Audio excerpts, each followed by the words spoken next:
we're getting ready for the Christmas season. We're getting ready here in the United States for Thanksgiving long weekend. All right, big time weekend, big time holidays here where I live. And I'm here to talk big time boxing. All right, the heavyweights. Right? And if you missed the introduction, we're going to be talking about this heavyweight. This one right here. Daniel Dynamite Dubois.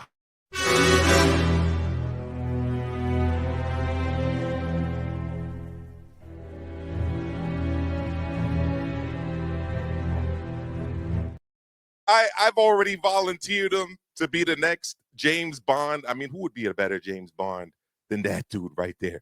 Daniel Dynamite Dubois. All right? They might not even need to give him all of those gadgets. You know those gadgets that James Bond usually has, right? The watches that do things, right? The Aston Martin with the bazookas and the missiles shooting out of it, right? Well, Daniel Dynamite Dubois got two missiles, one here and one there, the left and the right, and boy, did he put them to good use against none other than formerly the 8-time heavyweight champion of the world, depending on how you're calculating it. I calculate it that way. I'm talking about Anthony A.J. Joshua. Now, it's been very interesting when it comes to Anthony Joshua, all right? The former 8-time unified, well, not 8-time unified, but 8-time heavyweight titleist, Anthony Joshua. All right? Now, Anthony Joshua, historically, I mean, pretty much his whole career, pretty much for the lifetime of his career, I'm pretty sure he signed a lifetime deal with Matchroom, all right, as his promoter. Matchroom is oftentimes regarded as rematch room, right? Because Matchroom loves rematches. All right, we know that. All right, Matchroom Boxing, whether it's Matchroom Boxing or Matchroom Boxing USA, all right, they love their rematches. How do I know this? Well, funny you should ask. A big event took place here a few years back, all right? I was at the Garden that weekend, all right, when Anthony Joshua was knocked out. All right, people say, oh, well, you know, he was stopped. Okay, he was stopped. He wasn't knocked out, but he was stopped, all right, by a guy who beat him from pillar to post all over the ring in Madison Square Garden. I'm talking about Andy Ruiz Jr. Andy Ruiz took AJ out, took him out, right? And following that fight, all right, Matchroom immediately started to clamor for the rematch. We want a rematch.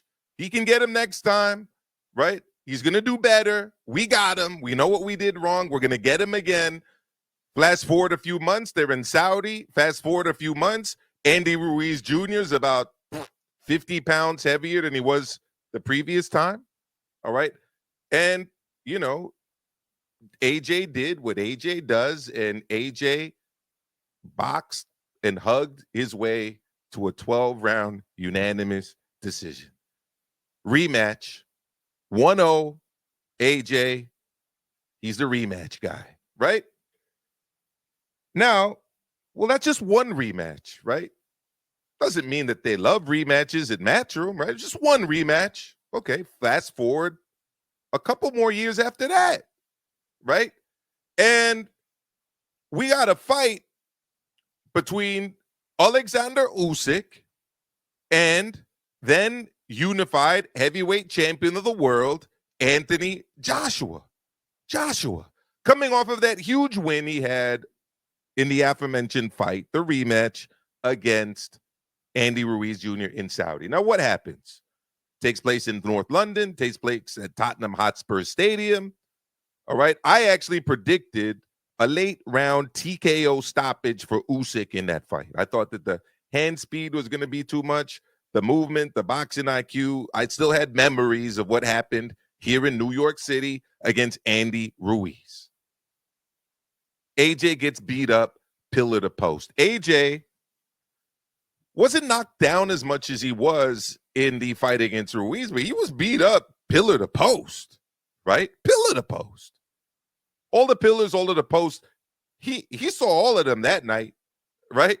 And immediately following that fight, immediately, rematch. It's almost as if you can only beat AJ if you beat AJ twice, right? Because he gets the rematch, he gets the win. Unfortunately, AJ rematched Alexander Usyk, and AJ got beat up again, this time in Saudi. But unlike the Ruiz fight, where he won in Saudi, he got destroyed in Saudi. I mean, he got so destroyed in Saudi that after the fight, they were throwing tantrums, throwing belts. You know, nobody could console the dude. I mean, even his dad tried to interject, and it didn't work out for AJ.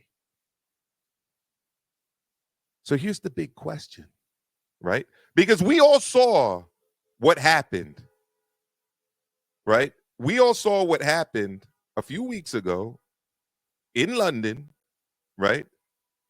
It wasn't this, you know, a great travesty occurred. We've talked about this many times on this channel, right? We've talked about this many times on this channel. But no, that's not what I'm talking about here. What I'm talking about here is this. Now, all of a sudden, AJ and Matchroom don't like rematches. Why?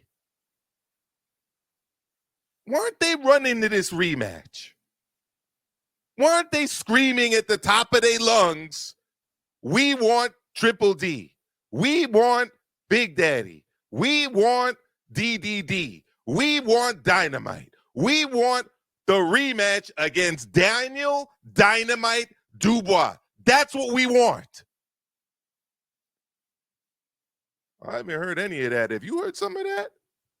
All right. I didn't hear them say that. Maybe you heard that. I never heard it. All right. I never actually heard it.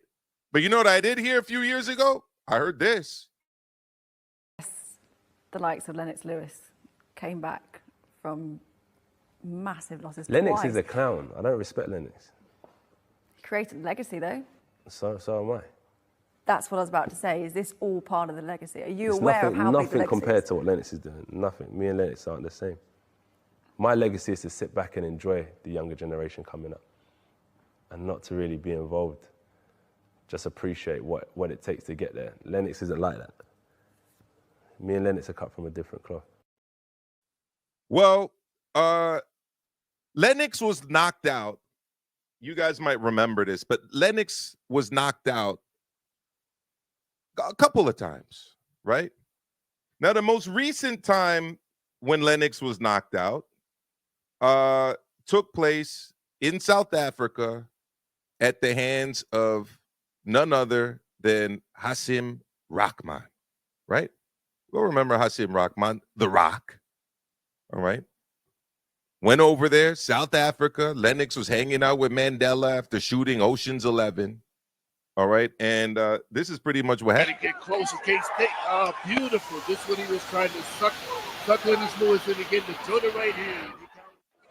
Well, at the moment, that wasn't a bad shot right at the end. Not being so much of a fancy dance. Midway through the fifth.